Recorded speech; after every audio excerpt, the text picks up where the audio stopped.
Antes de nada, que no me he presentado, está feo. Bueno, buenas tardes a todos y todas, ¿vale? Yo soy Alejandro, soy sindicalista y militante de IZAR y, bueno, del Ateneo La Morrallita, pues nos gustaría daros la bienvenida a vuestra participación, asistencia al presente acto. Nosotros, desde IZAR, somos una organización, bueno, con una perspectiva estratégica revolucionaria, una organización anticapitalista, feminista, y pretendemos contribuir a cambiar la sociedad y el mundo en el que vivimos, ¿no? Consideramos que la organización, que estar organizada políticamente es fundamental para dar una perspectiva estratégica de la huelga de masa, e intentamos contribuir con este tipo de actos y con este Ateneo pues, a combatir y luchar contra el sistema capitalista, su ideología y todo lo que impregna en el conjunto de la sociedad. La actividad política de IZAR es amplia, no voy a daros ahora aquí un relato de todas las actividades que nosotros y nosotras realizamos de nuestra organización, pero sí quería mencionaros dos de las cosas que de nuestra organización intentamos impulsar, dar voz, dar luz, ¿no? Una de ellas es la perspectiva internacionalista. Para nosotros un proceso de cambio social y revolución sería imposible si no se da a escala internacional, y creemos que eso no solamente tiene que ser un eslogan, somos internacionalistas, sino que eso debe de materializarse, concretarse y construirse poquito a poco. Por esa razón, este año organizamos ya la 7ª Escuela Internacional de Verano, con compañeros de Grecia, compañeros de Francia, compañeros de Estados Unidos, compañeros de Italia, compañeros de diferentes partes de Europa y de otros países, donde, bueno, pues desde el 2 al 6 de agosto, en este caso de 2023, pues en la Granja Escuela de Segovia organizamos esta escuela para hablar de feminismo, antirracismo, anticapitalismo, intentar organizar lucha y resistencia. Es un espacio, yo creo, bueno para hacer un poco balance político del año. Allí tenemos talleres, formaciones, charlas de este tipo sobre fútbol, la verdad es que no, pero bueno, sobre todas estas cuestiones que os he ido mencionando. Yo creo que es un buen momento, como digo, para hacer un pequeño balance del curso político, tomar ganas, tomar impulso, tomar energía y, bueno, intentar enfrentarnos y luchar contra este sistema capitalista. Además de ello, la otra actividad o la otra tarea que para esta organización es fundamental, y mira que ha generado debate, ¿no? Desde que Marx describió el papel de la clase trabajadora como sujeto de cambio, esto ha generado numerosos debates y controversias. Debates que nosotros estamos dispuestos a afrontar, pero sí creemos que por el lugar que ocupan los y las trabajadoras en el proceso productivo juegan un papel central a la hora de cambiar la sociedad en la que vivimos. Eso no quiere decir renunciar a otros espacios de lucha, de conflicto, pero creemos que a través de la huelga y de la movilización y la organización y la toma de conciencia a la hora de dirigir la producción, los trabajadores y las trabajadoras juegan un papel central. Por esa razón, creemos que es importante solidarizarnos con cualquier tipo de conflicto o lucha concreta que haya en cualquier momento. Ahora mismo en Chiclana de la Frontera, no sé si lo conocéis, un pueblo de Cádiz, hay unos trabajadores de una empresa de panadería, Panadería Brutrón, que están desde el mes de noviembre en huelga por las condiciones miserables que tenían en su centro de trabajo, que no se cumplía el convenio, y además, pues en el momento que han intentado organizarse y sindicarse, pues la respuesta que ha tenido este empresario ha sido despedir al delegado de la CGT en este caso. Por esa razón, pues queremos mostrar nuestra total solidaridad, y porque este tipo de conflictos, que se gane este conflicto de estos trabajadores, es fundamental para esta organización, a pesar de que esto esté en Cádiz, y creemos que esa solidaridad tiene que ser efectiva, y creemos que una buena manera de hacerlo es participar no solamente en la difusión de su lucha, de su conflicto, sino también apoyar la caja de resistencia. Están en huelga indefinida, como digo, desde el mes de noviembre, en torno a 20, 25 trabajadores y trabajadoras, cada uno son gente joven, pero todos ellos tienen pues también sus problemas, sus familias, etcétera, etcétera, y para garantizarle algún tipo de salario, pues es fundamental dotar de esa caja de resistencia de dinero, ¿no? Tenemos por ahí el número de cuenta de la caja de resistencia, cualquier cosa, pues todo aquello y todas aquellas que queréis colaborar, podéis irnos a cualquier compañero de la organización a través de la web, de redes sociales, y se puede solidarizar con esta huelga de estos trabajadores. Bueno, entrando un poco en materia, ¿no? A lo que nos había traído aquí al acto, y creo también como un poquito de presentación de este Ateneo cultural, La Morrallita. Yo creo que el acto que hacemos hoy nosotros es un buen ejemplo de lo que pretendemos, o del tipo de iniciativa que pretendemos tener en este Ateneo. Porque al final, yo la primera vez que hemos organizado, no suele ser habitual que organizaciones políticas como las nuestras realicen este tipo de actos políticos para hablar sobre la cuestión del fútbol, del deporte y del ocio, ¿no? Y creo que al final lo que pretendemos con esto, y podéis ver varios vídeos desde la inauguración que hicimos con el cantador Juan Pinilla en nuestras redes, o sea, hablando sobre el flamenco, es una buena muestra de lo que pretendemos hacer en este Ateneo, pues tratar diferentes temas, diferentes cuestiones que yo creo que son interesantes para combatir un poco, bueno, pues la idea generalizada que hay en este caso sobre el fútbol. Explicar también, yo creo que es importante, el nombre Morrallita, de dónde viene. Yo creo que al final es una muestra de dignidad. Proviene de la canción de Carlos Cano, Morralla, y al final es una manera de decir, bueno, esta gente que no nos queréis, ¿no? Que somos la morralla, los trabajadores, que es el final lo que viene a plantear la canción, pues a estos que no nos queréis somos los que a través de esa dignidad, de nuestra lucha, de nuestra conciencia, de pelear, conseguimos, pues a través de imponer nuestras reivindicaciones, nuestra dignidad, y ese sentimiento de dignidad yo creo que es lo que viene a inspirar el nombre del Ateneo, la Morrallita. Bueno, son diferentes actos los que hemos ido organizando, los pasados los podéis ver en vídeo y demás, pero para futuros actos, pues voy a facilitar aquí una hoja de contacto, no sé si hay un boli por ahí que podamos dar a los compañeros y compañeras, por si queréis, bueno, pues que os mandemos información sobre contactos, o alguno incluso se anima a venir a la escuela de verano que organizamos muy estupenda todos los veranos, como he comentado antes, pues también puede ponernos aquí que está interesado en acudir a la escuela. Y cuando terminemos el acto de charlar con Oleguer y con Fonsi, también hemos organizado aquí una comida, ¿vale? Vamos a tener una rica paella aquí para poder comer, y después del acto, una pena que no podamos contar con la presencia de Fonsi, pero bueno, Oleguer va a tener más trabajo, va a tener que atender a más gente, pero bueno, vamos a estar aquí charlando, comiendo, y bueno, creo que también es un buen momento para ello.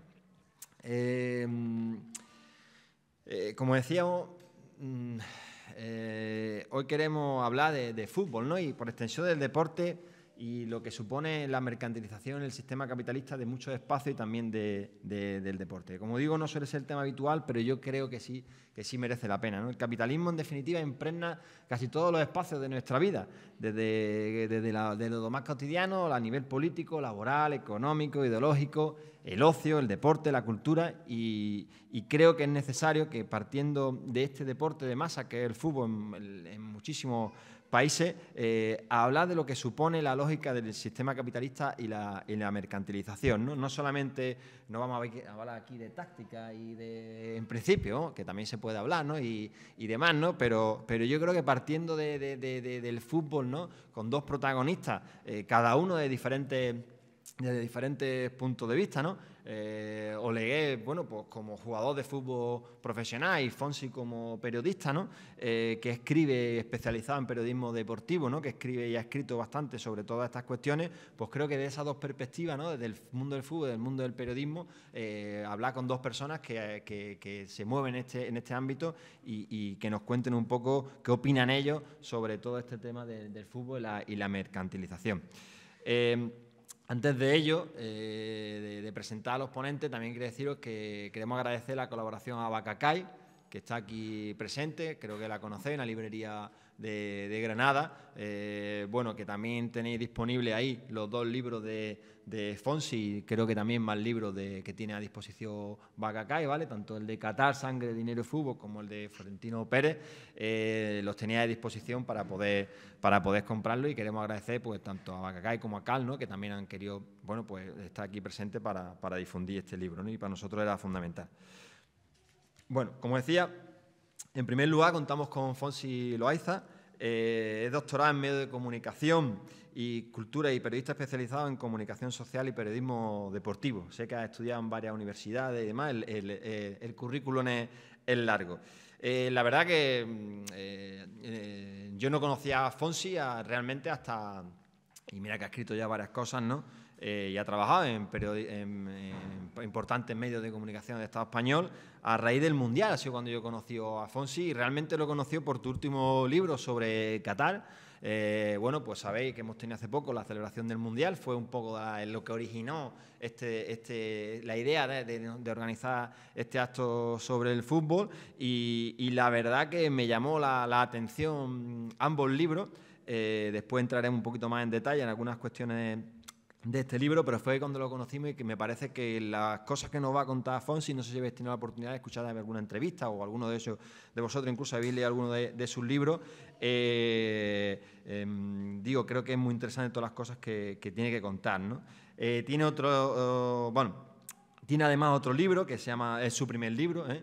Estos dos libros los escribió en 2022, fue bastante, bueno, 2021-22 supongo, ¿no? Fue un año bastante prolífico, pero tiene otro libro escrito, Siempre saltando vallas, deporte femenino y medios de comunicación, en la editorial Piedra Papel, si no me equivoco, de 2019.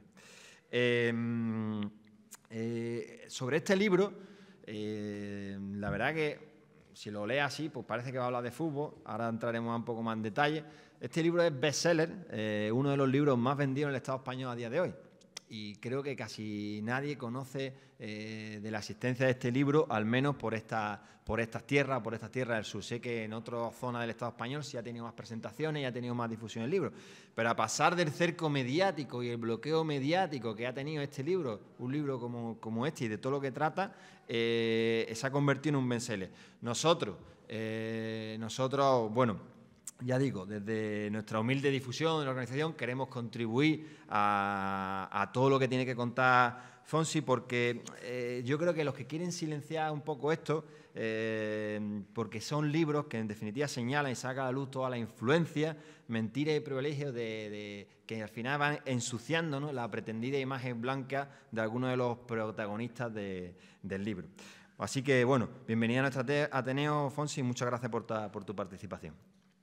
Muchísimas gracias por esa presentación y perdón por no estar allí. La verdad que me hubiera encantado, pero estaba en Francia de viaje y justo hay huelga y tengo que hacer un viaje luego a Milán para volver hacia Málaga, donde vivo, y no he podido asistir. La verdad que es una pena porque el acto pues me encantaba, estaba muy ilusionado, pero bueno, al menos gracias a las nuevas tecnologías puedo estar con vosotros, no me comeré la paella, pero sí que estaremos juntos y unidos. Y también pues lo que tú comentabas de la huelga general.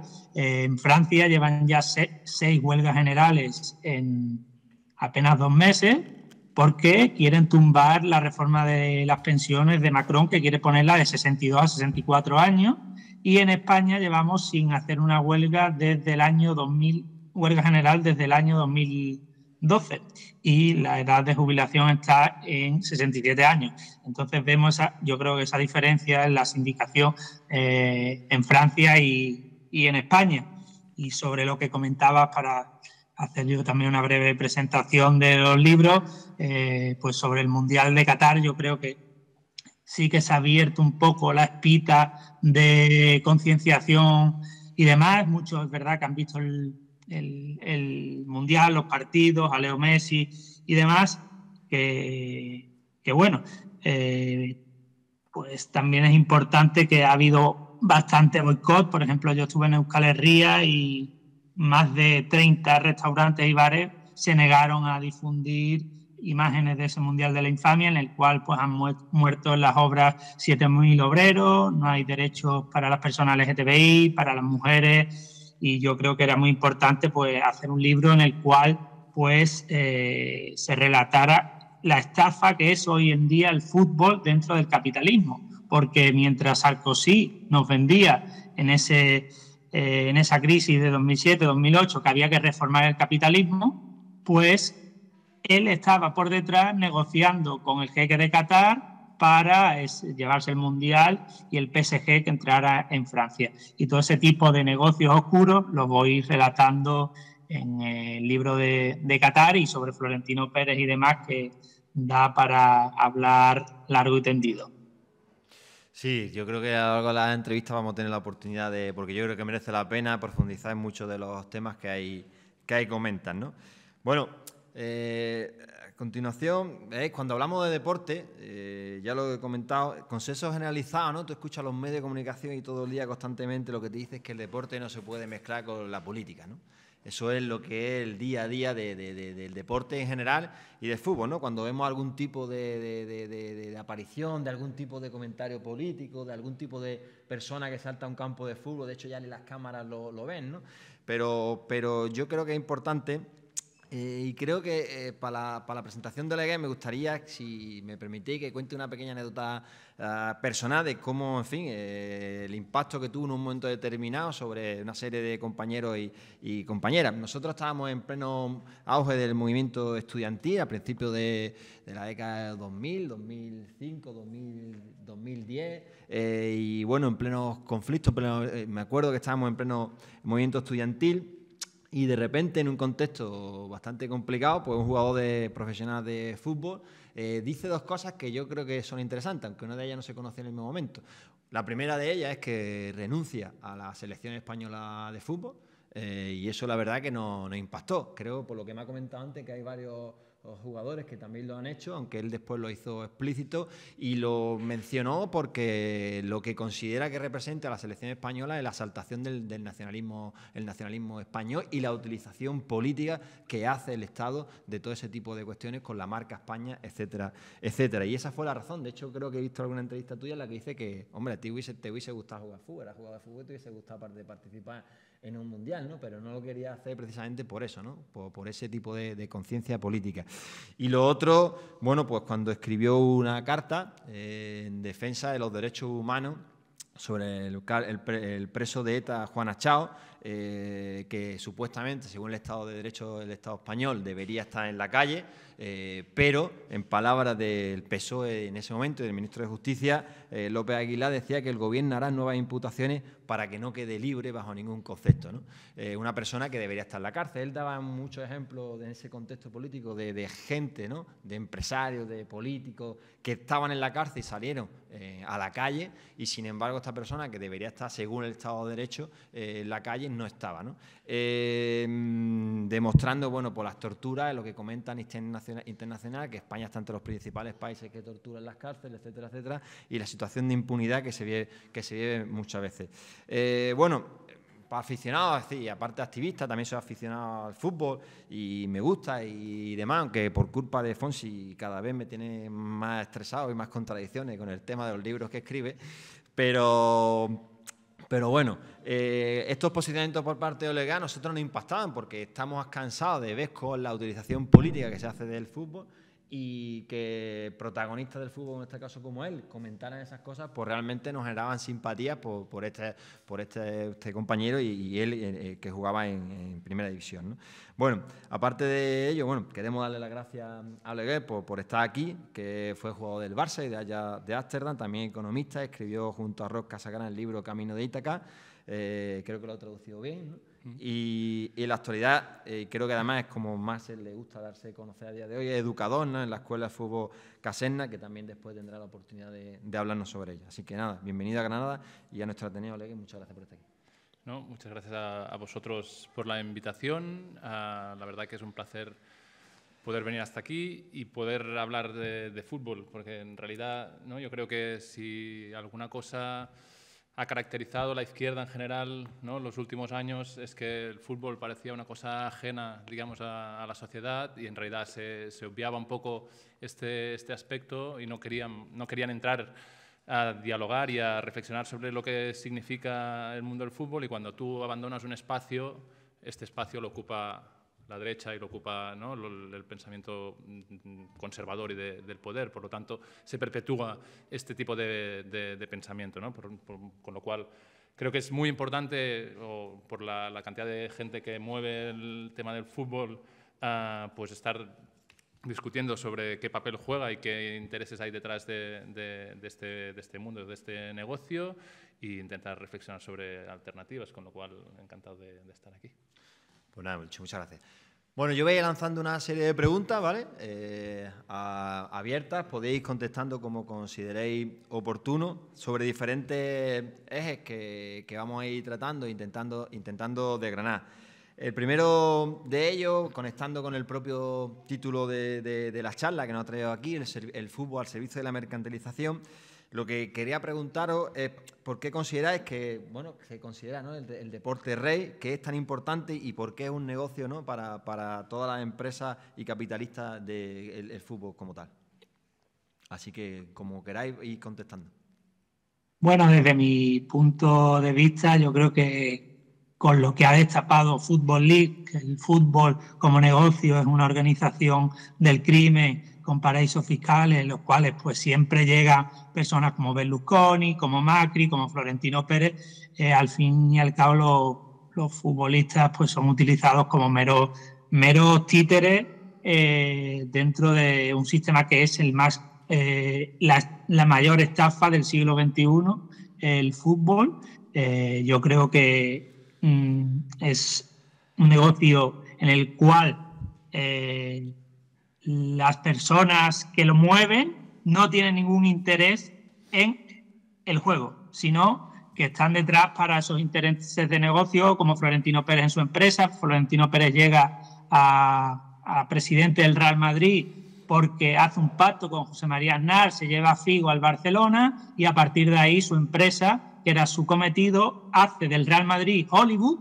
se lo lleva de giras y su empresa ACS, la mayor constructora de nuestro país, que lidera el cártel de las constructoras en España, en el cual se reparten las adjudicaciones públicas de todo como les da la gana, llega al mundo internacional, a Estados Unidos, y hoy en día el mayor mercado que tiene Florentino Pérez en su empresa es en Estados Unidos. Por tanto, todos estos dueños que mueven el mundo del fútbol pues no tienen ningún interés del juego, ¿no? Como los futbolistas, como Bello Olegueo u otros, que lo que les movía era la pasión por el deporte que habían jugado desde pequeños. Lamentablemente, hoy en día yo creo que creerse un partido de fútbol y un resultado es casi como creerse los milagros de la Virgen Lourdes, la verdad.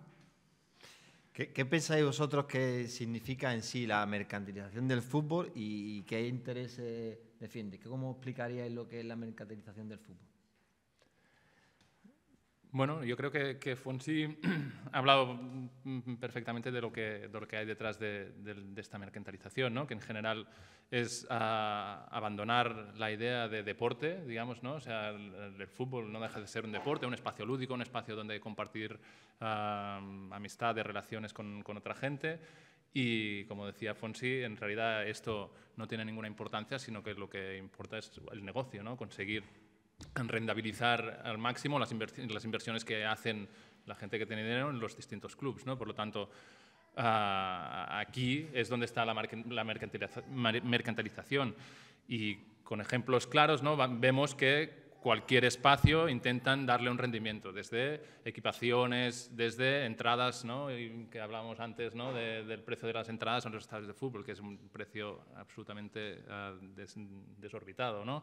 El tema de cómo, pues eso, ¿no? Publicidad en los estadios para conseguir más rendimiento. Como cualquier cosa que puedan obtener rendimiento, pues van vendiéndolo, digamos, y se convierte todo en una mercancía, ¿no? Sí, el fútbol al final es un deporte de masas. La verdad no sé si tenéis alguna idea de por qué consideráis que tiene ese impacto tan grande, ¿no? Sobre tantísimas personas, por qué tanta gente tiene esa ilusión. Y también quería preguntar, es decir, ¿cómo afecta esa mercantilización al deporte en lo concreto? Es decir, cuando tú eres pequeño y empiezas a hacer deporte, ¿por qué te decides en un momento determinado de cantar por el fútbol? Si eso pensáis que está relacionado con el hecho de me parece que a veces es una especie de sueño americano, ¿no? Es decir, hazte futbolista y vas a ganar mucho dinero y vas a salvarle la vida a tu familia, a tus padres, ¿no? Pero ¿cuántos niños, cuántos profesionales se ven imbuidos de esa lógica, ¿no? Y cuántos realmente llegan al éxito o teóricamente al éxito y todo lo que se pierde por el camino, ¿no?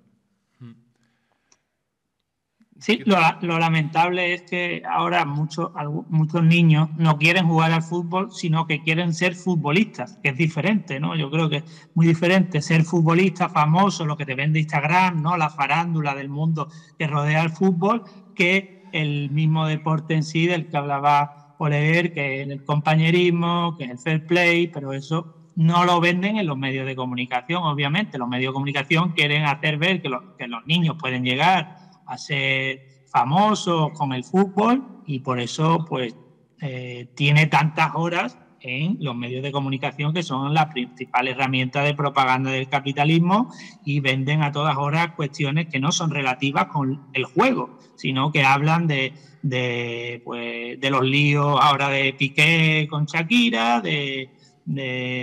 o el pelo de Sergio Ramos, ¿no? Que yo me acuerdo de una frase de Mireia Belmonte, la nadadora, que decía que en los medios de comunicación importaba más el pelo de Sergio Ramos que su récord del mundo. Pues yo creo que hoy en día pues ese fútbol masculino pues está muy vinculado a los medios de comunicación, a esa propaganda para que los niños quieran ser el nuevo Cristiano Ronaldo y demás, y lamentablemente creo que está llegando al mundo del fútbol femenino, que es el nuevo espacio que yo creo que quieren mercantilizar, a pesar de que ellas pues son muy luchadoras, incluso están luchando contra la selección española y con la indecencia que hay defendiendo a un seleccionador, a pesar de que ellas no quieren jugar con él y estaban haciendo boicot. Incluso han luchado para conseguir un convenio colectivo la Liga, pero sí que es verdad que está entrando nuevas empresas como Iberdrola y grandes empresas que quieren mercantilizar y también sacar rédito del fútbol femenino.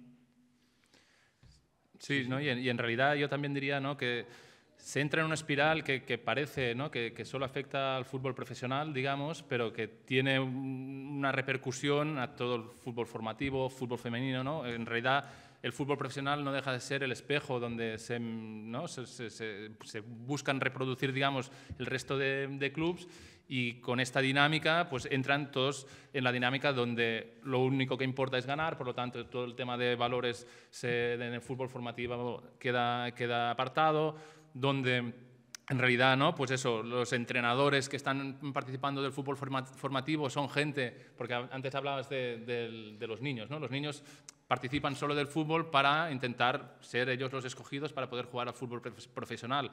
Pero es que en el mundo de los entrenadores pasa lo mismo. O sea, los entrenadores que están entrenando a chavales de 5, 6, 7 años no están mirando para ver qué necesitan estos chavales o estas niñas para aprender, mejorar, sino lo que están pensando es cómo consigo resultados para poder yo, pues en vez de estar entrenando a infantiles, pues a los cadetes, a los juveniles, y a ver si algún día yo consigo crear mi carrera profesional, ¿no? Por lo tanto, se abandonan, digamos, los aspectos formativos esenciales, digamos, que tendría que haber en esta edad formativa, y se mira solo por este objetivo de llegar, digamos, ¿no?, desde el sueño americano individual del jugador, ¿no?, deja de ser parte del equipo y él solo quiere llegar él al fútbol profesional, el entrenador también solo él quiere llegar al fútbol profesional, y los clubs en realidad están compitiendo unos contra otros para ser mejores que los otros, para poder ir escalando categorías y por lo tanto ganar prestigio, que tengas más niños y más niñas en tu club, que tengas más fichas, más cuotas, más reconocimiento, más dinero, ¿no? Es toda una espiral del cual me parece difícil salir dentro de esta lógica capitalista y de solo buscar el rendimiento, digamos, ¿eh? Y sobre todo también en juego, pues es verdad que los niños, hemos hablado de los niños y demás, pero ellos tienen inocencia. También la culpabilidad yo creo que sobre todo es de los padres, ¿no? Que los padres quieren tener al nuevo Messi, y hay imágenes lamentables en partidos de fútbol en los que insultan a los árbitros cuando son niños y los padres los insultan porque su niño tiene que ser con 6 años, que lo que debe hacer es pasárselo bien, y el padre está pensando en que tiene que ganar, que tiene que yo creo que la culpabilidad ahí es más de los padres. Sí, me gustaría hablar un poco también de, al final lo que estoy hablando, es decir, la lógica individual, la lógica del capitalismo, la lógica de la mercantilización, de que todo es una mercancía, de que todo se puede vender, de que todo se puede valorizar el negocio, ¿no? hablar un poco de las dimensiones del negocio del fútbol y dónde está el negocio, ¿no? Porque a veces ves fenómenos un poco extraños. No sé, mira lo que está pasando ahora con el Málaga, ¿no? Que viene un inversor y pierde, con el objetivo ¿no? del puerto, pero después han perdido dinero. Club que también desaparece, pero otros clubes que gastan y gastan y gastan y gastan dinero de una manera absolutamente descomunal, ¿no? No sé si conocéis o recordáis, es una entrevista a mí me llamó la atención, de mayo de 2016, que se hizo en el programa Salvado de Jordi Évole a Juan Mata. No sé si recordáis esa entrevista. Es una entrevista en la que Juan Mata le plantea a Évole, le pregunta, ¿no?, sobre todas estas cuestiones, y él, como en ese momento creo que además estaba jugando en el Manchester United, que decir que ha sido un futbolista importante, ¿no? También jugador de la selección española. Él lo que viene a decirle es decir, los futbolistas vivimos en una absoluta burbuja. Vivimos en un mundo paralelo. Totalmente en un mundo paralelo.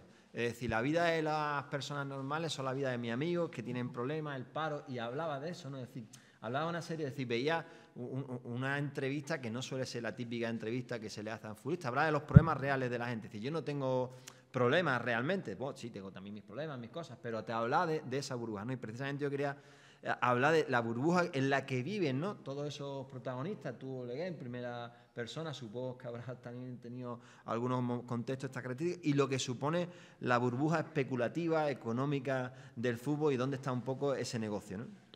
Sí, sobre la burbuja y demás de futbolistas, yo creo que Oleguer puede contar más que yo. Sí que es verdad que hay una entrevista muy interesante también de Víctor Valdés, que decía que él nunca había ido en tranvía ni había tocado monedas, ¿no? Pues eso yo creo que hasta que se lesionó y tuvo que hacer todo eso, y en esa entrevista también es muy recomendable, pero es lo que yo más conozco, que es la especulación de negocio, de poder y demás. Yo creo que hoy en día donde más negocio se hace es en los palcos de los estadios de fútbol. Yo lo considero como en la escopeta nacional antes con Franco se hacían en las cacerías con él, pues hoy en día donde se hacen los negocios de Estado en esos palcos, que yo explico el caso de Santiago Bernabéu, pero eso se da en pequeña escala, como tú bien has dicho, en Málaga, por ejemplo, el Jeque cuando entró y demás, que como llega a la Champions y demás, se le hace incluso en Málaga al Jeque una rotonda a su nombre. Ya yo creo que eso es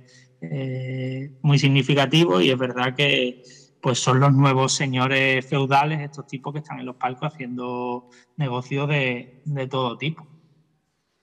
Sí, ¿no? Y esto, o sea, en realidad a mí me sirve para entender, ¿no? La pregunta que yo me hago, digamos, es qué saca, pues eso, Florentino, digamos, siendo presidente del Madrid, qué saca Laporta siendo presidente del Barça. O sea, en realidad, en teoría, son cargos, no sé si no remunerados, pero en todo caso no se han hecho ricos ahí. No se hacen ricos ahí, sino que lo que obtienen es una posición de poder, digamos, y a partir de esta posición de poder establecer relaciones con otra gente de mucho poder, con lo cual no es tanto el hecho de el negocio en sí, sino de lo que consigues estando allí, digamos, ¿no? O sea, de las relaciones que obtienes. Y respecto a la burbuja esta de los futbolistas, pues la verdad es que es así de real, que en realidad si no tienes una voluntad de romper esta burbuja, pues puedes vivir absolutamente aislado, digamos, de lo que pasa en el día a día. A veces justificado o digamos, mediado, porque es verdad que, bueno, como estás en el foco mediático, digamos, pues en según qué entorno, pues es difícil salir, porque seguro que te van a abordar, van a querer hacer fotos contigo, autógrafos, etcétera.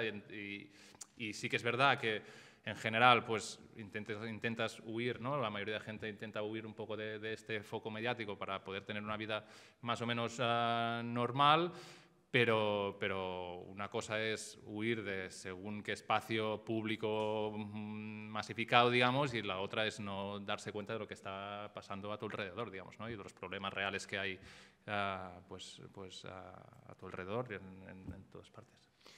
Pero tú crees que, porque al final lo que plantea es decir, la sensación que yo tengo, es decir, primero por lo que planteaba antes, ¿no? Parece que es una especie de nuevo sueño americano, ¿no? Es decir, te haces futbolista, llegas allí, pero claro, ¿quién llega y a quién llega a ese nivel? Porque estamos hablando con... El Madrid se acaba de gastar, no sé si son 50 millones de euros en un chaval brasileño que tiene 16 años.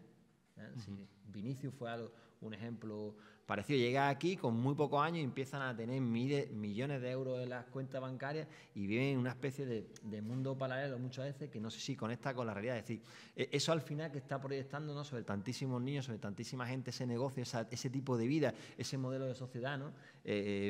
Me parece realmente peligroso, ¿no?, como modelo o vanguardia de educación, ¿no?, para tantas personas en el mundo del fútbol, ¿no? Y él reconocía que vivía directamente en una burbuja casi medio aislado del mundo, ¿no?, que se lo solucionaban todo. Es decir, que a él tenía un problema, pues le solucionaban la movida de la luz, de la factura, no había visto la entrevista de Valdés, ¿no?, pero que un poco en esa línea, ¿no? Imagínate, hoy casi yo no toco dinero porque está todo digitalizado, pero hace 15, 20 años, ¿quién no manejaba dinero físico, ¿no? Es decir, que me llama mucho la atención, ¿no?, ese impacto que tiene sobre esa cuestión el negocio y esa burbuja del fútbol. No sé si tú eso cómo lo vivías o si hay mucha gente que quería romper con eso o no, o en esa sensación. Claro, yo puedo hablar de la gente con la que yo compartía vestuario, digamos, y bueno, y no... O sea, yo creo que no había una voluntad muy clara, o sea, que en realidad la vida es muy fácil, digamos, cuando estás ahí. Cuando estás dentro de esta burbuja tienes que querer romper esta burbuja, si no, en realidad, pues eso, ¿no? Te lo hacen todo, tienes facilidades por todo, ¿no? En realidad, pues todo el mundo te venera y te exalta y ¿no? y te lleva en volandas, digamos, ¿no? Y con lo cual es una... Bueno, o sea, es una vida cómoda, digamos, estar ahí. Entonces, pero un poco irreal, ¿no?, para la mayoría de las personas. Sí, poco real, pero es eso. Mientras tú estás ahí, es cojonudo, digamos, ¿no? Y entonces tienes que querer romper con esto y tienes que un grado de conciencia complicado. ¿No? Y es verdad, ¿eh? O sea, a veces... o sea, para justificar un poco y para no focalizar quizá, ¿no?, en el futbolista en sí, que yo creo que en realidad... pues, o sea, no me gustaría... O sea, me sale víctima y no es una víctima, digamos, pero en realidad tú tienes que pensar que el chaval de 16 años que llega aquí, tal, pues en realidad pues tiene la mentalidad de 16 años, con lo cual, pues según qué cosas le pides, pues no va a tener la conciencia de según qué cosas, ¿no? Con lo cual... ¿no? O sea, la locura, digamos, es los sueldos que se está pagando a toda esta gente, digamos. Si tú con 16, 17 años entras en esa lógica de locura y dices, pues esta es mi vida normal, y al final lo naturaliza, ¿no? Y eres también un poco víctima de todo el modelo. Claro, ¿no? Y es normal que busques gente que te gestione el patrimonio que tiene este chaval de 16 años. Claro. 16 años tienes y además luego esos niños jóvenes que llegan 17 años luego se convierten en el señor feudal, porque luego tienen inmobiliarias, tienen gimnasios, negocios, es decir, que al final vas a un restaurante a lo mejor es de Messi en Sotogrande, en Cádiz, explotando a trabajadores. Entonces se convierten en señores feudales que van pues acaparando negocios, vaya. Sí, por hablar no solamente de futbolistas, sino la dimensión de deporte. Yo he cogido un dato, podríamos buscar otros muchos. Este año la Premier League ha sido la que más dinero ha gastado en fichajes. Han sido para la temporada 2022-2023 3.100 millones de euros que nos gastados simplemente en fichajes, algunos de ellos con éxito, otros sin éxito. Es decir, el nivel de dinero que se gasta en el fútbol a nivel de presupuesto, de salario, de traspaso. Es decir, ¿cómo se puede gastar tanto dinero en el fútbol? ¿Quién gana? ¿Cómo se gana ese dinero en el fútbol, ¿no? La cuestión publicitaria, la cuestión de las televisiones, todo ese negocio que hay entramado. No sé ustedes qué opináis, qué podéis decirnos, contarnos un poco sobre esta cuestión. Bueno, para mí el papel que juegan es la delincuencia fiscal en paraísos fiscales, que luego no pagan Hacienda, la mayoría de clubes, muchos jugadores tampoco declaran el dinero que tienen. Por tanto, yo creo que es una delincuencia que se permite desde los estados porque hay que favorecer a esos equipos. El caso de que yo explico es de cómo Aznar favorecía al Real Madrid, haciéndole incluso leyes como la ley Beca, cómo le favorecía porque era un club de fútbol que eso le va a dar rédito político, lamentablemente. Y los alcaldes, pues igual, el alcalde o el concejal de urbanismo nunca falla a estar en un palco de un equipo de fútbol. Suele ser habitual, ¿no? La relación entre de hecho, ahora lo vamos a ver en el libro un poco de Florentino, las relaciones del mundo del fútbol, la construcción y los pelotazos urbanísticos, ¿no? Sí, y que luego en realidad, ¿no? Son los que te dicen que no hay que mezclar fútbol y política, ¿no? Pero es eso, ¿no? El concejal está ahí, el rey está ahí, el otro está ahí, ¿no? El presidente del gobierno está ahí, con lo cual se hace evidente. O el propio Javier Tebas, que viene de la extrema derecha, de Fuerza Nueva, que en la transición decía que había que ir pegando a los que querían la democracia, es decir, o del Nido, que también estuvo en Fuerza Nueva, todo este tipo de gente que estaba en Fuerza Nueva entraron en el fútbol para colarse en la política real, que es donde está. Sí, a continuación, bueno, como expliqué antes, el tema un poco que nos trajo aquí nos surgió la idea de este acto fue la cuestión del Mundial de Qatar, ¿no? El libro de Fonsi, bueno, yo creo que no es un libro excesivamente extenso, pero creo que tiene la oportunidad de tratar bien todo el tema del Mundial, porque al final el fútbol se ha convertido en un espacio para blanquear capital, pero también para blanquear la imagen, ¿no? El Mundial de Qatar no es la primera experiencia, ¿no? Ahora un poco comentaremos, pero yo creo que este libro, yo creo que tiene, preparando un poco la charla, tiene dos virtudes este libro respecto a otras cosas que yo he visto sobre el Mundial y que me llamaron mucho la atención, ¿no? No lo conocía antes, a poco Fonsi, y son dos cosas que me han gustado. Cuando hablamos del Mundial, de la FIFA de Qatar, lo que más se ha popularizado es la cuestión de la corrupción en la FIFA. Lo que menos se conoce, o creo yo, es la cuestión de lo que significa o lo que es la kefala. No sé si lo he pronunciado bien.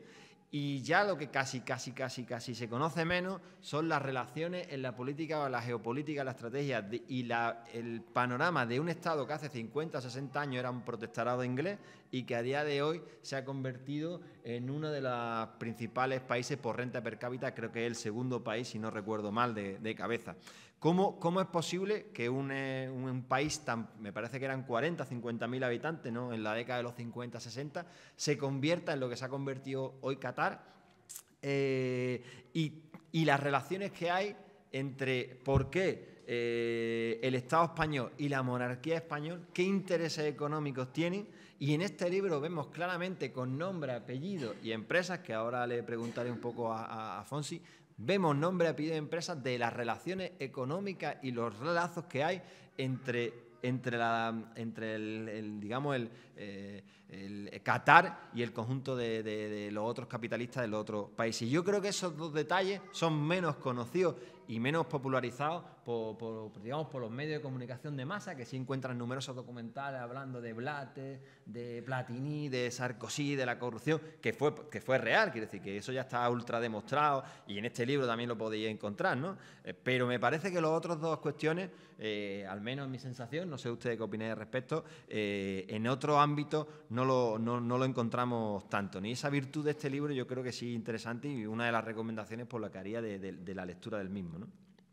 Sí, no, el caso de la dictadura gasística de Qatar, solo hay que ver el poder que tiene en el IBEX 35. Es el tercer fondo con más poder dentro del IBEX, controlando diversas empresas energéticas como Iberdrola, de tiendas con el Corte Inglés, el Grupo Prisa, Mediapro. Entonces va diversificando su mercado en diversos países. También en Gran Bretaña controla Harrods, las tiendas, y el caso pues de España, pues con su buena relación con el monarca putero y ladrón de Juan Carlos I, que tenía muy buena relación con estos jeques y se llevaba bastantes comisiones por ello. Y hoy en día pues España, por lo que ha hecho Pedro Sánchez dejando al Sáhara de lado y que Argelia le va a quitar el gas, ahora va a ser el primer proveedor de gas en España, va a ser de gas natural licuado, va a ser Qatar.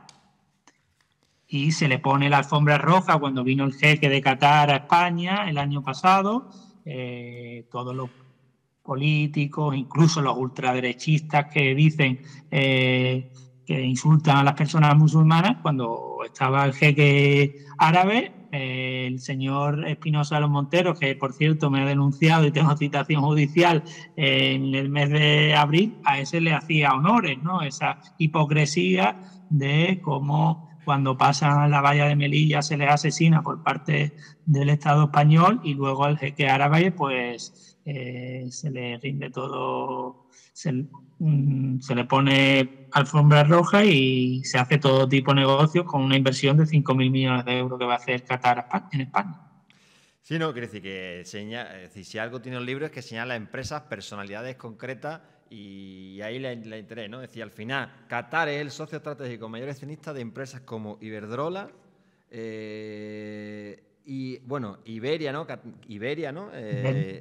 Todo lo que Iberia, Airbus, ¿no? Y claro, Vueling, ¿no? Encima son empresas que antes eran públicas y que ahora han pasado a manos de jeques árabes. El Corte Inglés, el Corte Inglés, Inmobiliaria Colonial, Grupo Prisa.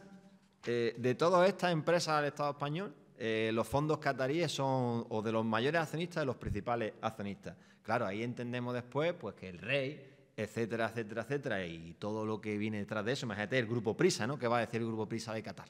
¿Va a hablar de esto? De esto no puede hablar el Grupo Prisa. Puede hablar de la corrupción, puede hablar de otras cosas, pero de todo esto no puede hablar, ¿no? Y yo creo que es realmente interesante, ¿no? Toda esta cuestión que precisamente relata en el libro, ¿no? Me gustaría también que nos explicara un poco sobre y nos hablara de la cuestión de los trabajadores, qué es la que fala y cómo funciona ese sistema, que además creo que se comprometieron, ¿no? a retirarlo, ¿no? O a hacerlo más suave, pero lo cierto y verdad es que no lo hicieron y que sigue en funcionamiento, ¿no? Y también cómo han acallado todas las protestas o todos los intentos de periodistas que han intentado contar lo que ha pasado allí, el número de trabajadores muertos, etcétera, etcétera, ¿no?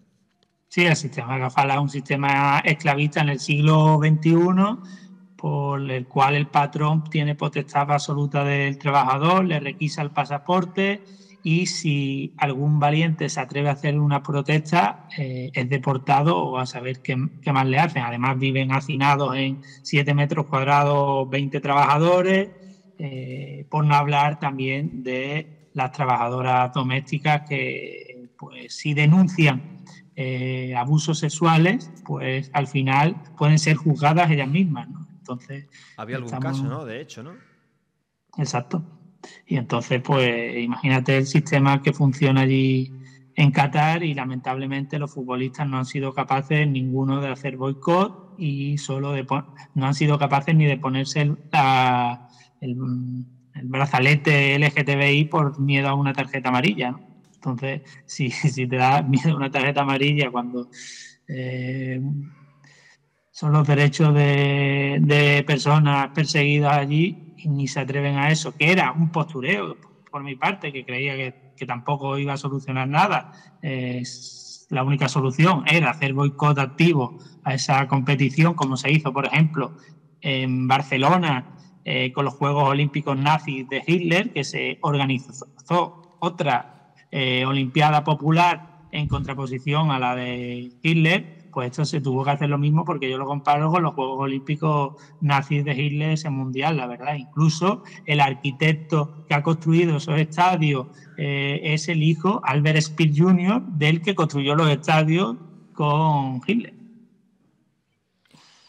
Sí, de hecho, vamos a hablar de futbolistas, creo, por lo que ellos, que no son muchos los que han posicionado, han sido críticos, ¿no? Creo que Kroos es uno de ellos, Van Gaal y creo que el más contundente ha sido Cantona, ¿no? En las cosas que ha ido diciendo sobre el Mundial de Qatar, ¿no?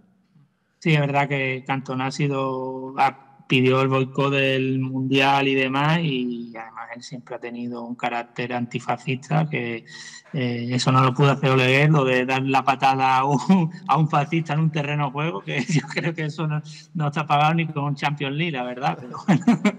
él lo dice, ¿no? En realidad él lo dice, que es el momento más feliz como futbolista, ¿no? O no sé. Además no reniega de ello, No. Después de todo.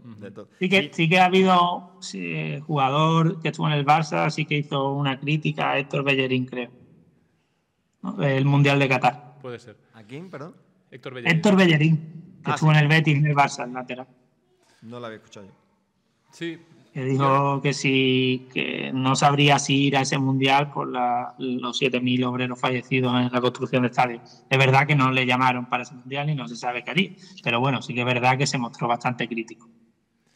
Y sí que es verdad, yo iba a añadir, ¿no? Un poco el proceso de blanqueamiento que se da, ¿no? Que es o sea, que en realidad, ¿no?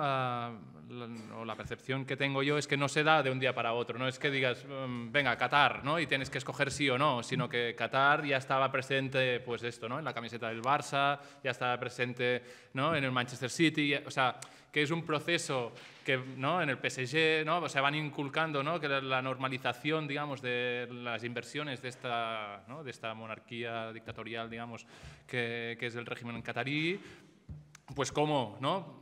Poco a poco van ganando espacio para después normalizar, porque si te quejas de Qatar, pero entonces ¿por qué llevas la camiseta aquí? Y si te quejas de esto, si has normalizado lo otro, ¿no? Y veníamos del Mundial en Rusia también, ¿no? Y en realidad es como un proceso, digamos, ¿no? Que el pensamiento conservador va ganando espacios, digamos, y va conquiriendo espacios.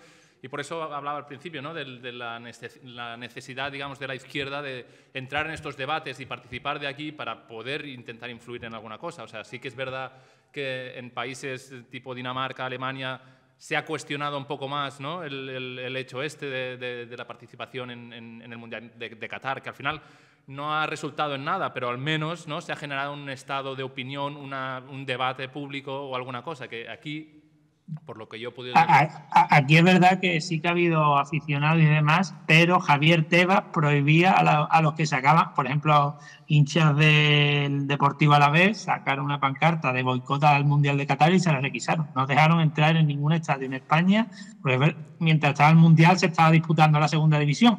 Pues aficionados sacaban boicot al Qatar, pancartas, y fueron retiradas por la Liga de Fútbol Profesional. Esos que luego se ponen la bandera de Ucrania, que son muy de solidaridad y demás, pero decía que eso manchaba la imagen del fútbol. Por eso retiraron las pancartas. Sí, yo creo que sobre Tebas a lo mejor te has planteado escribir un libro, ¿no? Yo no lo sé, pero... Bueno, sí, por terminar ya el mundo mundo del fútbol, estoy un poco cansado. Yo no sabía su vinculación con la extrema derecha y la derecha y el franquismo tan grande de Qatar. Me gustaría tratar otro elemento que creo que es relevante cuando hablamos de Qatar, y es la cuestión ecológica. Tú das aquí diferentes datos, ¿no? Es decir, daba un dato de la utilización por parte de Messi del jet privado, ¿no? Que ha gastado en 52 viajes en el año 2022, pues lo que gastaría lo compara con Francia, un francés de medio si viviera 150 años, ¿no? La movida que hubo también, ¿no? Con Galtier, Mbappé, ¿no? Por un viaje, o la de... Mbappé riéndose porque le iban a hacer ir en tren, ¿vale? Y después el descaro también, ¿no? Del viaje del Madrid a Valladolid, ¿no? Donde gastaron un dineral para, me parece que era un viaje en tren de 50 minutos, en avión de 30 minutos, hicieron ir y venir un avión 4 veces, es decir, fue la ida, fue la vuelta, fue la ida, fue la vuelta, y daban datos del gasto, ¿no? Es decir, le preguntaron a Ancelotti, bueno, el tipo se quedó así con la cara un poco así, bueno, tal, pero habla precisamente de eso, de la cuestión del cambio climático, y tú te das un dato muy relevante en tu libro, que además con muchísima diferencia, Qatar es el país que más consume CO2 del mundo de una manera desorbitada, ¿no? Cuando al final, y está bien, ¿no? Quiero decir, sobre la cultura de reciclar, de otras cuestiones, pero es que no consumimos, no gastamos todo lo mismo, porque no tenemos todo el acceso a eso, y los capitalistas son los primeros que tendrían que recortar el gasto para la cuestión del cambio climático, ¿no? Incluso los propios partidos de fútbol en el Mundial eran esperpénticos, porque jugadores se estaban poniendo enfermos con moco y demás por el aire acondicionado a tope que tenían los propios partidos, ¿no? Y eso parece que no gastaba, ¿no? Llevarse el Mundial allí, que tuvieron que cambiar incluso todo el calendario de la FIFA para que fuera ahí, y a pesar de ello, pues ya te digo, con el aire acondicionado a tope para jugar esos partidos. Sí, ¿no? Y aquí yo creo que es importante, ¿no?, el tema que has mencionado, digamos, y que no... Bueno, ¿no?, el tema de la corrupción, digamos, y los intereses que tiene Qatar, digamos, en este blanqueamiento, ¿no? O sea, Qatar está en un momento donde el petróleo se termina, digamos, aún tiene reservas, pero el petróleo se termina, tiene que ubicarse dentro de la geopolítica internacional y la forma de colocarse, ¿no?, es a través de este blanqueamiento del régimen. Y la única forma de poder expandirse, digamos, ¿no?, a inversiones internacionales es a través de estos contactos, corrupción, etcétera, ¿no?, digamos, o sea, que es, ¿no?, todo un circuito, digamos, pensado desde un punto de vista político o geopolítico interesante también. Y además todos esos estados están invirtiendo en el fútbol, porque el Newcastle lo ha comprado el príncipe heredero de Arabia Saudí, Bin Salman, el tipo que mandó descuartizar al periodista Khashoggi, pues ahora se ha hecho con el Newcastle, y el próximo Mundial, 2030, está pujando también Arabia Saudí para llevárselo después del de Estados Unidos. Bueno, vamos a continuar. La verdad que no voy a hacer... Quien quiera merece la pena leer el libro, hay muchas otras cosas sobre el tema de la explotación infantil. Contás también una anécdota, ¿no?, sobre la cuestión de los niños jinetes, ¿no?, unas cosas escandalosas que pasan allí, ¿no? Toda la relación de Qatar con el terrorismo yihadista, ¿no?, que se suponía que era el mal del mundo y ha financiado Qatar, está demostrado, ¿no?, tú lo planteas en tu libro, ¿no?, a hermanos musulmanes, a los talibanes, en fin, ha financiado a casi todas las organizaciones terroristas que a día de hoy se supone que son los males del mundo, pero Qatar, ¿no?, pues bueno, y creo que merece la pena un poco leer el libro. Siguiente cuestión que queríamos hablar es sobre, ya lo hemos mencionado y demás, es sobre la utilización política que se hace del fútbol, ¿no? Es decir, ¿consideráis que esa utilización en qué términos se da y qué papel juega esa utilización de política del fútbol? Quien queráis, podéis tirarlo al barro. Dale, Fonsi, dale. Bueno, yo creo que se dice en los medios de comunicación constantemente que no hay que mezclar política y deporte, política y fútbol, pero realmente detrás de ese... y lo convierten en un show y un circo para que se banalice y realmente hagan política los que mandan y los que son dueños del mundo del fútbol. Ya ves, por ejemplo, el caso de Florentino Pérez. Florentino Pérez se presenta, la gente no lo recuerda, pero es que Florentino Pérez se presentó a unas elecciones generales en España, en el Estado español, y fue el secretario general menos votado en la historia de la democracia. Sin embargo, con el Partido Reformista Democrático, con Miquel Roca, con Jordi Pujol, y fue el menos votado de la historia, el más financiado por los bancos, y nadie lo votó, no salió ni elegido. Sin embargo, luego, con el Real Madrid, con su empresa, ha logrado más poder que el presidente de gobierno. Es decir, se ha convertido en la persona más poderosa del Estado español sin pasar por proceso democrático, y cuando se presentó a esas elecciones fue la persona, ya digo, menos votada de la historia de la democracia en España. Si se puede llamar democracia, que no seré yo quien lo haga. Sí, ¿no? Y además, o sea, yo creo que...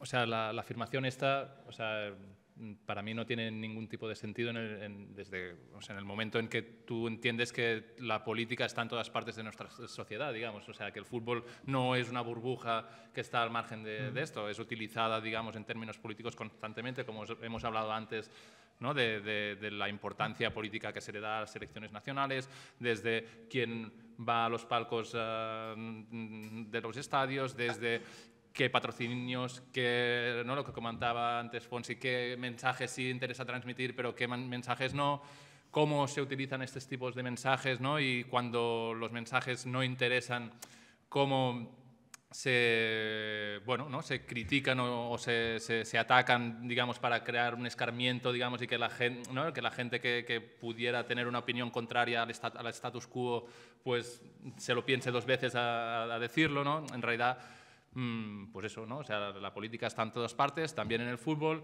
y para mí es un ámbito más de lucha donde hay que intentar batallar, digamos, el estado de opinión. Sí, bueno, sí, justamente hoy la BBC ha despedido a Gary Lineker por criticar al primer ministro británico y la ley de extranjería que va a poner de deportación a los inmigrantes pobres.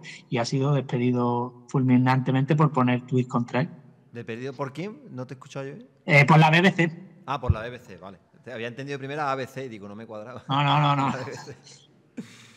Vale, y no, también quería preguntaros, porque además yo creo que vosotros... Hay muchos ejemplos, ¿no? Es decir, yo creo que es evidente, ¿no? Que, es decir, que el fútbol, cuando defiende los intereses de los de arriba, tiene barra ancha para hablar de política de manera que parece que no pasa nada, pero cuando hay deportistas que se enfrentan a los intereses de arriba, pues entonces responde el sistema capitalista de la forma que siempre lo hace. Lo hace a sindicalistas, lo hace a cualquier persona que se enfrente. Represión, despido, presión económica, etcétera, ¿no? Yo creo que vosotros, quería preguntar ahora, hay ejemplos muchos, ¿no? Es decir, desde Caperni, ¿no? Cuando que Obama incluso, digo Obama no, Trump, ¿no? Lo señala Colin Kaepernick, ¿no? Cuando, de hecho, el gesto este de contra el racismo lo inicia él, ¿no? En la NFL, ¿no? O después Tommy Smith y John Carlos también, la Olimpiada de 1968. En fin, ha habido respuestas brutales, ¿no? Yo creo que los libros de Fonsi también están sufriendo algún tipo de represión, discriminación y ocultación. Y también creo que Olegué también ha sufrido algún tipo de presión en algún momento determinado cuando, bueno, pues por las cartas o las posiciones que ha tenido y cómo habéis vivido un poco eso y qué ha sucedido, ¿no? Si nos podéis contar un poquillo sobre todo toda esa represión que ejerce el sistema contra los que protestamos. Yo, en el caso del libro de Florentino Pérez, una censura absoluta y abrumadora. En ningún medio de comunicación del Estado español grande ha salido. Ha sido el libro más vendido de prensa sobre la prensa en España y no ha salido citado ni en un pie de foto de los medios de comunicación convencionales. Incluso, ya estáis en Granada, a mí me entrevistó el Diario Ideal, que creo que es el de Granada, ¿no? Y al fin, porque yo iba a presentar el libro en Granada y al final no sacaron esa entrevista, no se atrevieron. Ni en espacios locales, en Málaga, donde vivo yo, se atreven a sacar esa entrevista en papel. No, en el papel es una censura absoluta. Ha salido más veces fuera de España el libro de Florentino Pérez en prensa, en Le Monde Diplomatique, en Argentina. Sin embargo, en España, en la prensa, pues la libertad de expresión brilla por su ausencia. ¿Y en tu caso, Lea, has tenido algún tipo de problema? Problemas, bueno, insultos, todos los que quieras, digamos, ¿no?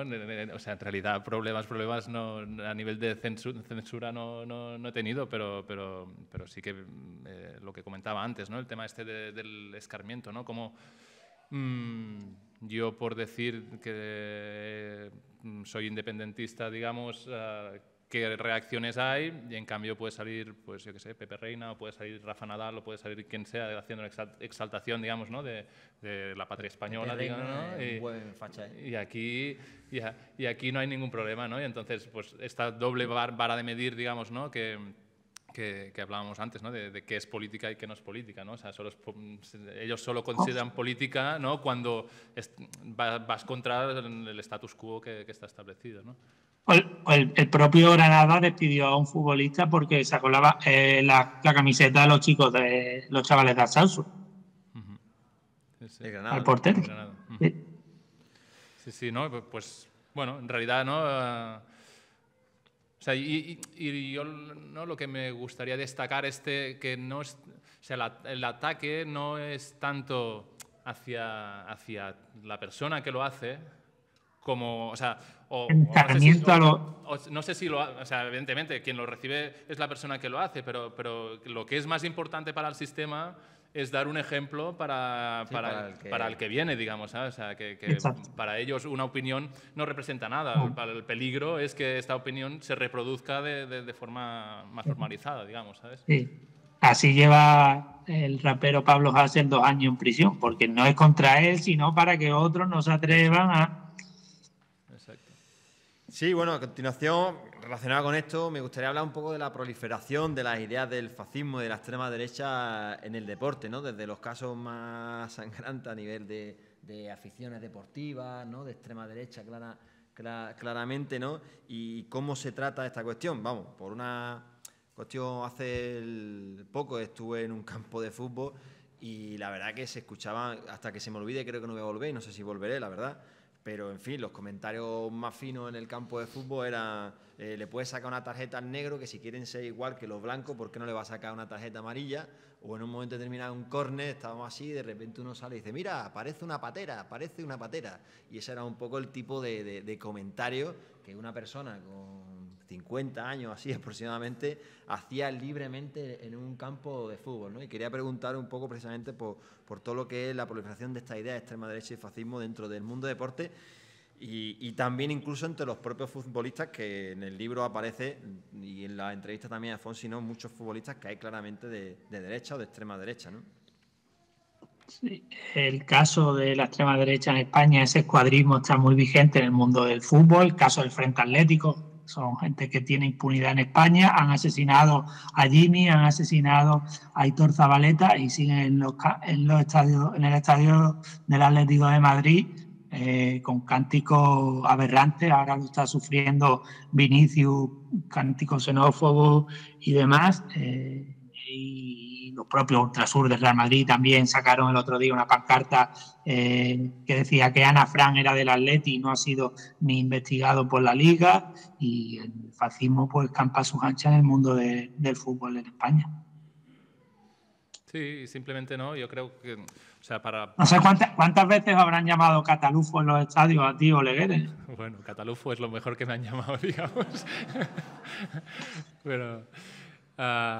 no, pero no, que en realidad, digamos, refuerza un poco lo que hablábamos antes, ¿no? Que en realidad el fútbol es un reflejo de lo que hay en la sociedad, digamos, ¿no? Y donde se normalizan, digamos, estas actitudes y digamos, es un espacio un poco más, ¿no?, donde se permiten un poco más, ¿no?, este tipo, bueno, o en realidad los comportamientos, porque también durante la dictadura franquista, pues en el caso del Fútbol Club Barcelona, como es un espacio un poco, ¿no?, más laxo, también permitió, digamos, que una parte ¿no?, de la resistencia o del antifranquismo se organizara a través del fútbol, ¿no? Entonces, bueno, pues eso es lo que decíamos, ¿no?, de que es el reflejo de lo que hay en la sociedad y, por lo tanto, para mí un espacio de lucha más, digamos, ¿no?, donde sí, batallar ahí. Son ideas y por ejemplo, por abrir debate también, casi solo ha habido un jugador en la historia de la Liga Española que se ha declarado homosexual, ¿no?, que hace muy poco del Getafe. Es una cuestión que lo hacen por miedo a que les insulten, ¿no?, en los estadios, porque como tienen tanta impunidad, eso de insultos, por el único partido que se ha parado en nuestro país por insultos ha sido por llamar puto nazi al nazi de Zozulia. Es verdad. Sí, al final, es decir, la idea de la extrema derecha no molestan a los que detienen el poder y entonces, bueno, pues tampoco se preocupan mucho de cortar ese tipo de ideas. Cambiando un poco de tema, me gustaría preguntarte, Fonsi, digo a ti directamente, porque eres el autor del libro, ¿por qué decidiste investigar, escribir sobre Florentino? Bueno, yo es que estaba en el diario El País y veía como el tío, pues, era el que decidía lo que se publicaba, básicamente, porque llamaba hasta por pies de foto que no le gustaban. Es decir, el poder de invasión que tenía era absoluto. Entonces yo vi que el mundo de la prensa deportiva estaba gobernada por gente como Florentino Pérez y que si me podía hacer llamar periodista tenía que investigar a esos personajes que habían robado el fútbol. Y entonces, pues, me llevó muchos años escribir ese libro y investigando me recuerda un poco al caso de Juan Carlos I, Florentino Pérez. La gente sabía, cuando tú hablas off the record, la gente te cuenta sobre Florentino que sabe todo ello, pero la censura opera y en los medios de comunicación grandes no aparece nada aparecen de sus audios que salía, que controlaba Ferreras, que controlaba la prensa, y todo eso está pues muy silenciado. Sin embargo, los periodistas saben cómo es, pero no se atreven a hacerlo porque a mí un caso de una compañera que le hizo una pregunta incómoda en una rueda de prensa y le dijo su nombre y su medio de comunicación. Ella estaba embarazada. Cuando llegó a Onda Cero ya la habían despedido. Bueno, esa es... la verdad que reconozco cuando empecé... Bueno, Florentino Pérez, no pensaba que iba a haber un libro más sobre fútbol, y evidentemente habrá sobre fútbol El libro son numerosos datos los que da, numerosos nombres y demás, ¿no? Es decir, yo creo que está bastante bien documentado, pero al final para mí es un libro que nos permite, me parece un libro con un concepto muy materialista, digo, para una relación como la nuestra, que son marxistas, ¿no? Y que la cuestión material juega un papel central a la hora de entender el mundo y la sociedad en la que vivimos y el lugar que ocupa cada uno. Y me parece que al final, a través de la vida de Florentino Pérez, nos permite visualizar lo que es la transición del Estado español y lo que es el régimen del 78. ¿Quiénes tenían el poder antes y quiénes siguen teniendo el poder ahora? Yo, para mí, no es un libro de verdad, es de Florentino Pérez, pero para mí nos permite visualizar en lo concreto, a través de un ejemplo concreto, la relación que hay entre un punto y el otro punto, quiénes estaban aquí y quiénes siguen estando aquí. Y me parece muy interesante en ese sentido. Por eso te quiero preguntar un poco, vamos a hacer un pequeño recorrido desde los orígenes y de dónde viene un poco Florentino y cuáles son sus primeros trabajos y con quién se relacionaba, ¿no? Aunque no podamos ver todos los detalles, pero sí yo creo que 2 o 3 pinceladas yo creo que sería interesante mencionar, ¿no? Bueno, pues él, a pesar de que ahora va de demócrata ejemplar y demás, él ya estaba trabajando en la Asociación de la Carretera como burócrata franquista, y su padrino dentro de todo este politiqueo es Arespaco Chaga, que fue el último alcalde franquista, y él ya estaba como concejal allí en Madrid antes de llegar la supuesta democracia. Y a partir de ahí se enrola luego en la UCD, sigue de concejal, entra en los ministerios. A partir de ahí pues empieza a ver que la UCD se la va a pegar y forma un partido, el Partido Reformista Democrático, que he explicado antes, que es el menos votado de la historia. Sin embargo, eso le da el potencial para abrir un negocio. Su empresa, que tenía muchas conexiones con banca catalana, y es curioso que el caso de Florentino Pérez, su empresa, la primera empresa de Florentino Pérez, está radicada en Cataluña. El 3% no era otra cosa que empresarios como Florentino Pérez pagando el 3% a Convergencia, y él mismo presumía, cuando fue llamado al Parlamento por el Castor, la estafa del Castor, de los seísmos en las costas, que al final hemos pagado todo a Florentino Pérez, él presumía de que hasta el año 2000 había ido a todos los mítines de Convergencia. Y claro, todas esas privatizaciones, externalizaciones en Cataluña, empieza el gran negocio de Florentino Pérez, que luego llega al Estado español por completo cuando llega a la presidencia del Real Madrid con su alianza con José María Aznar. Sí, pero claro, curioso cómo su empresa despega en Cataluña con el 3% de Pujol.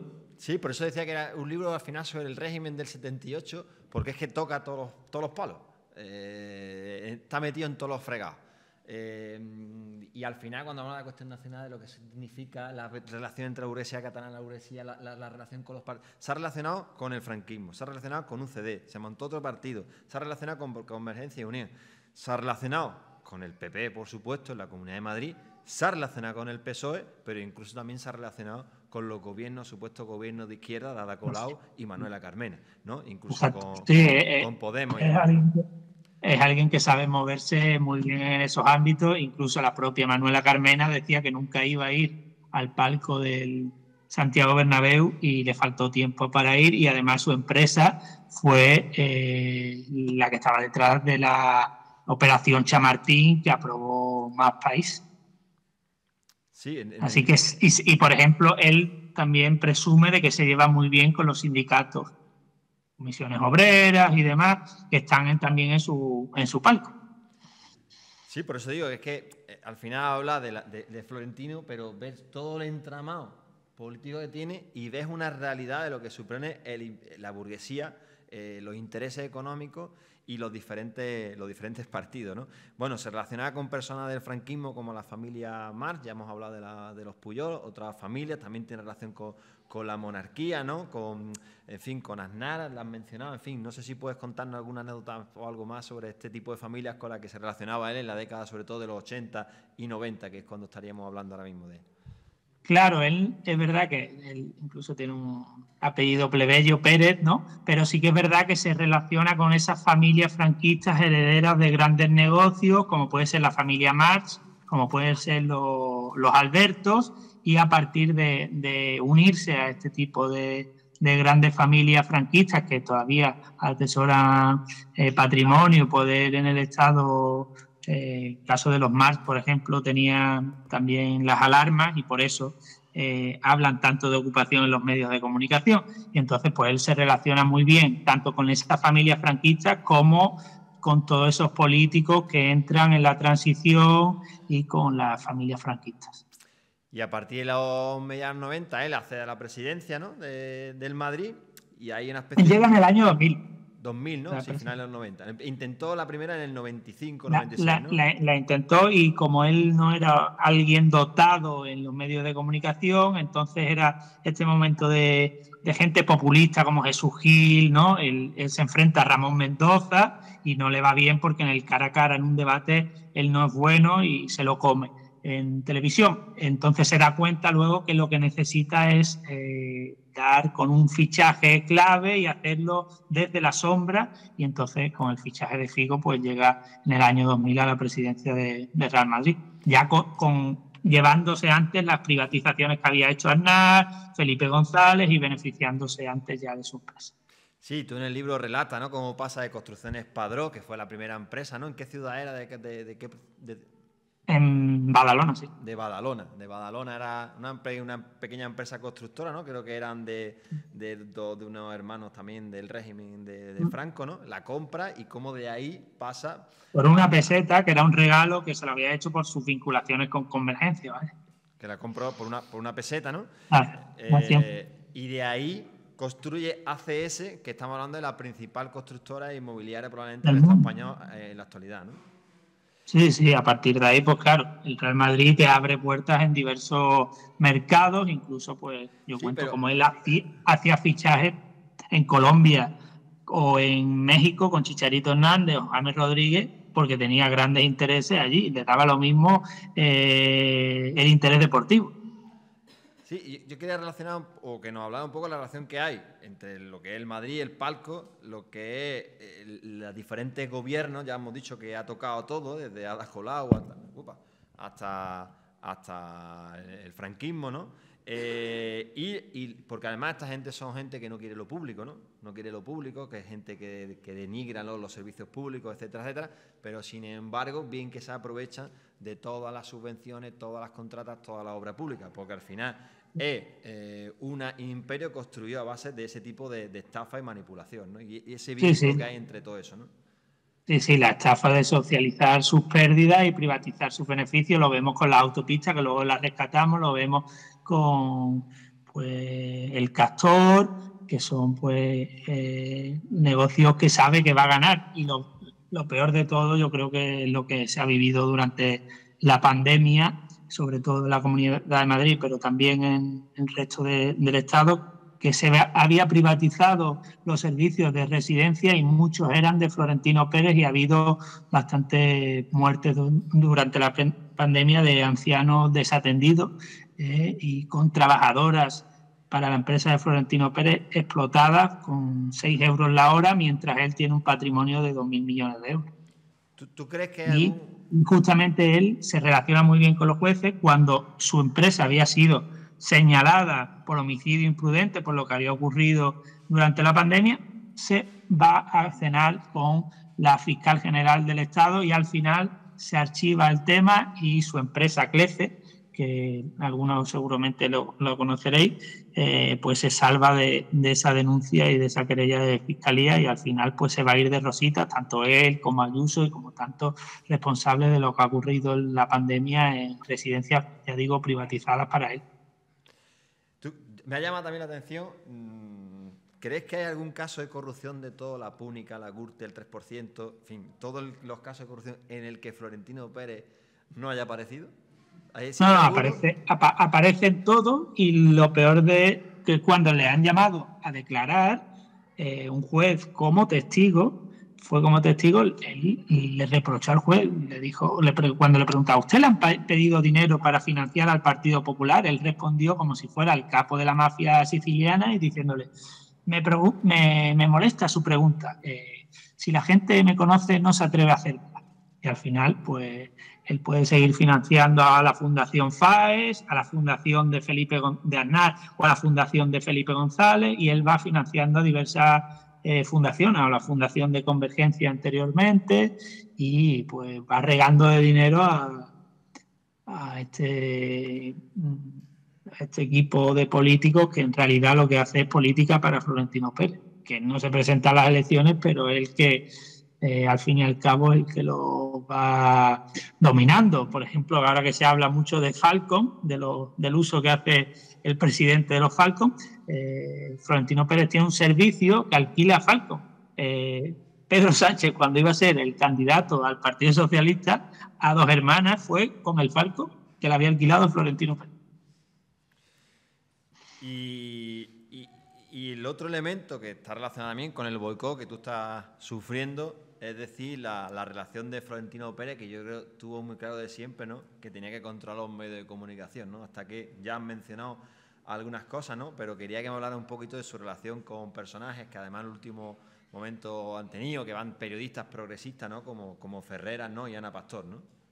Claro, el caso de García Ferreras yo creo que es su mayor aliado, incluso cuando da el pelotazo, porque cuando llega al Real Madrid da el gran pelotazo de la recalificación de la ciudad deportiva. Florentino García Ferreras estaba en la cadena SER y veta a la concejala del PSOE, Matilde Fernández, que se oponía a ese gran pelotazo, porque obviamente se presentaba a las elecciones, no porque el PSOE fuera obrero, sino que se presentaba a las elecciones y tenía que hacer una contraposición al Partido Popular. Y Ferreras la veta de la cadena SER, y después Florentino Pérez ficha a Ferreras como director de comunicación del Real Madrid, y hoy en día pues nunca veréis ningún caso de todas las estafas de la empresa de Florentino Pérez en La Sexta, ¿no? Y muchos de los periodistas que han llegado a La Sexta vienen desde Real Madrid Televisión.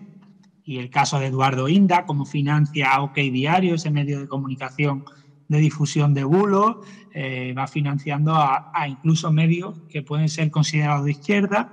Por eso no me entrevistan en ellos. El Plural está con publireportajes directos de Florentino Pérez y de su empresa, el diario.es. Si buscáis CLECE, el diario.es, sale publireportajes pagados por Florentino Pérez para que salga bien parada su empresa de residencias y de atención a domicilio, y por tanto va controlando casi todos los medios de comunicación del espacio mediático en España. El caso de Mediaset, el que el nuevo director es Borja Prado, el hijo de, curiosamente, el Manco. El Manco era el testaferro y el conseguidor de las fortunas negras de Juan Carlos I, pues este Borja Prado era el que iba a ser el CEO de esa Superliga que ha ideado Florentino Pérez, de grandes clubes y salirse de la Champions y de la Liga.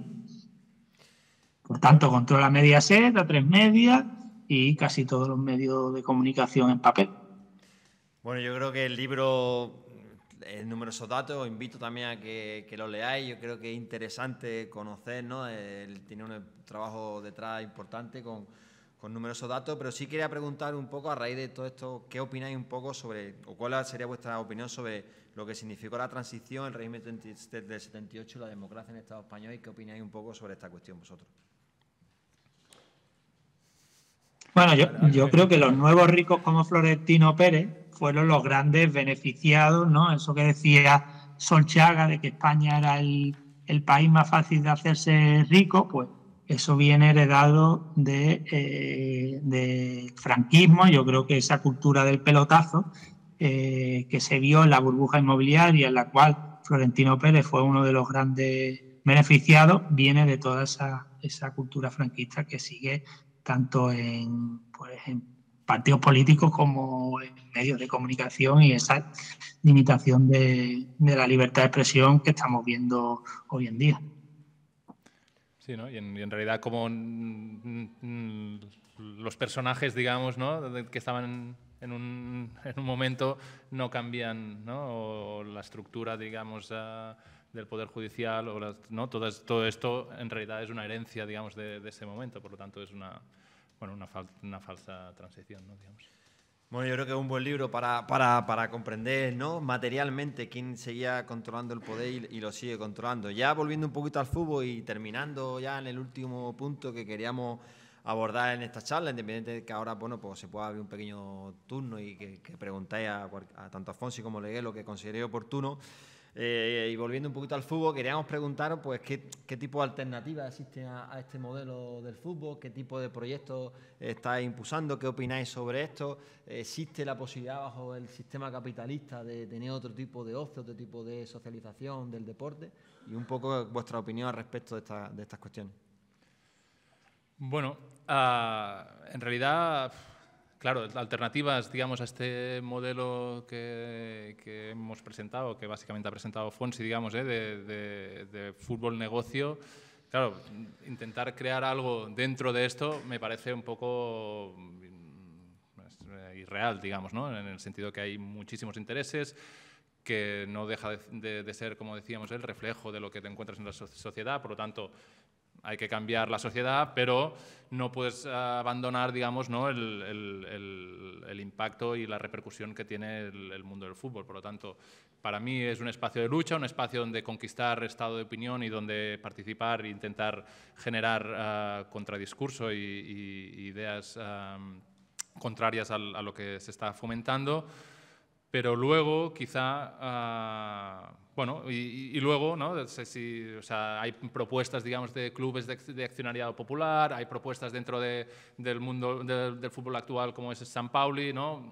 O sea, sí que hay propuestas alternativas que evidentemente están participando, digamos, del modelo digamos, y que es difícil salir de ahí, ¿no? Y las contradicciones que genera estar ahí. O sea, podemos hablar de San Pauli, pero evidentemente San Pauli no deja de entrar en este modelo negocio, dentro de otra perspectiva, con otros valores, con seguramente otro tipo de repercusión de los beneficios que consiguen, pero la lógica sigue siendo la misma, ¿no? Y luego, pues están proyectos, digamos, que están fuera un poco de esta lógica, pero evidentemente la repercusión que tienen o la influencia que tienen pues es mucho menor, ¿no? Entonces, pues bueno, para mí lo que decía, ¿no? O sea, hay que estar en todas partes, digamos, buscando formas de intentar influenciar y conseguir pues cuestionar el modelo existente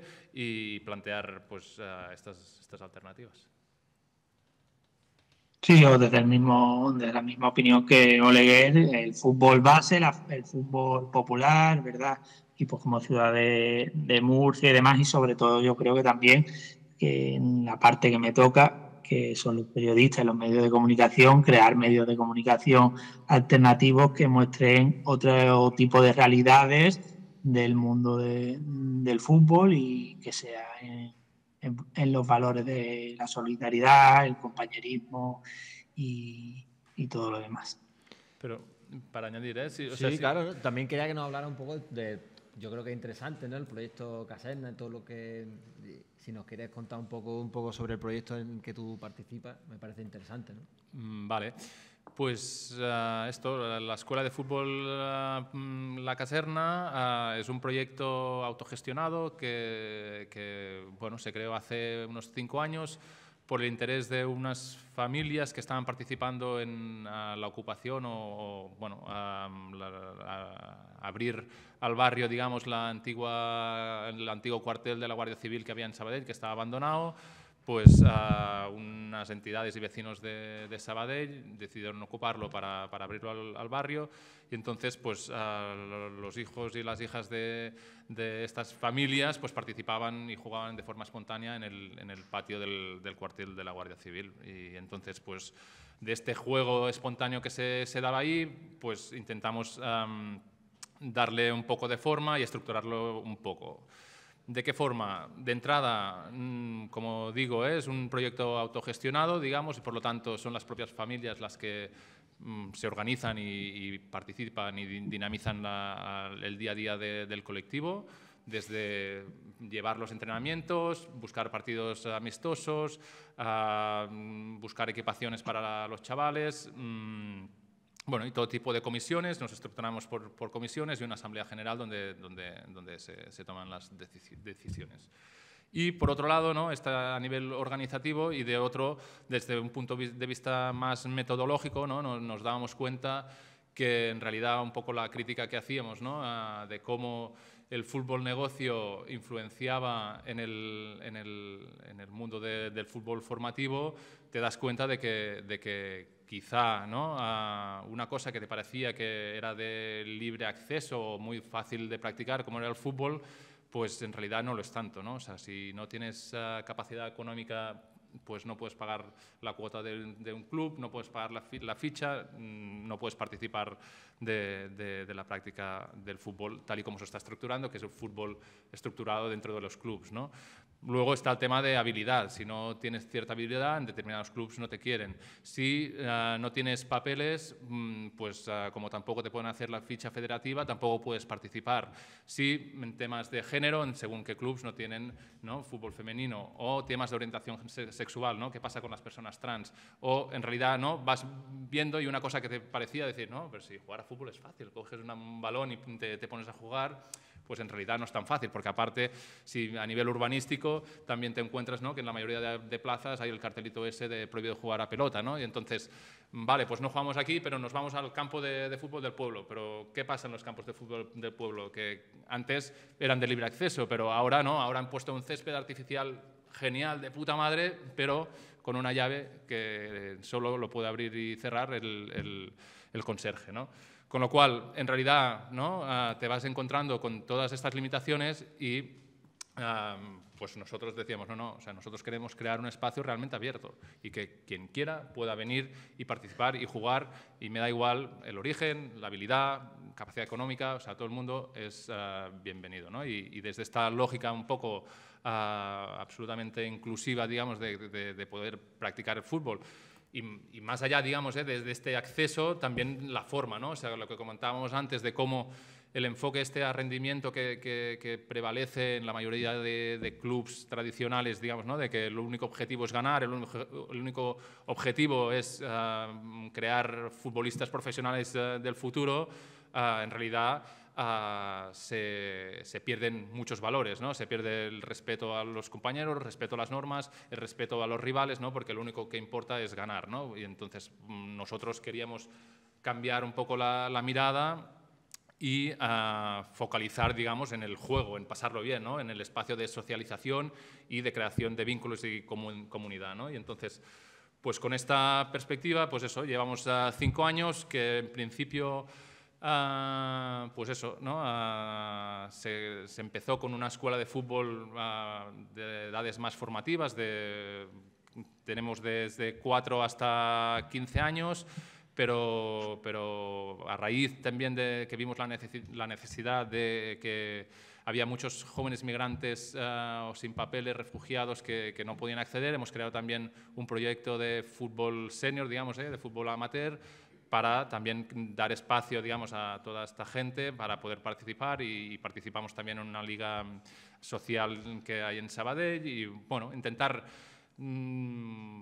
En realidad es un proyecto muy abierto, muy dinámico, que cualquier iniciativa que vaya en la línea esta que decíamos, de facilitar el acceso al fútbol a todas las personas que puedan tener dificultades o que no, digamos, pero que tienen este modelo de fútbol, pues son bienvenidas, e intentar, pues, generar este movimiento crítico, digamos, al mundo del fútbol tal y como está establecido.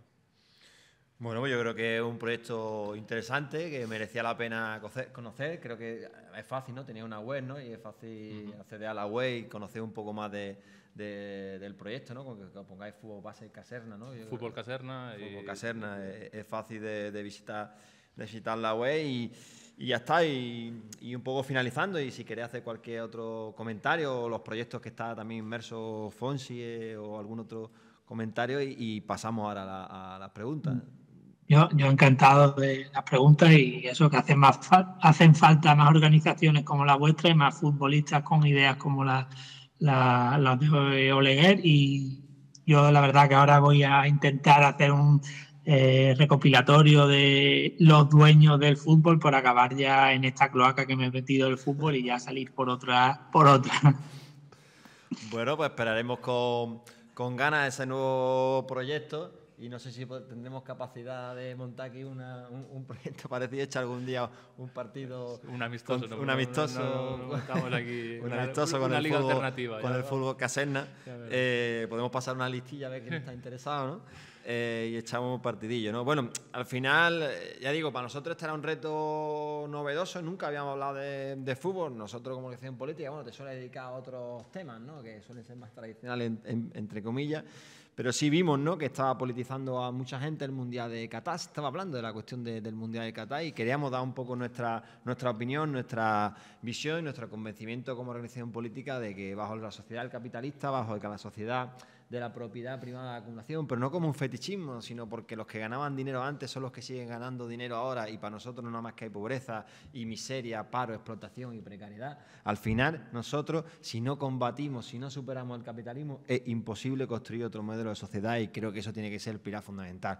Contribuir a ese tipo de espacio, explicar, ¿no?, desde el fútbol por qué lo que pasa, lo que se cuece, lo que se mueve, nos parecía muy importante. Dar las gracias a los dos por estar aquí y a continuación, bueno, pues que los que queráis hacer alguna pregunta, algún comentario, pues adelante.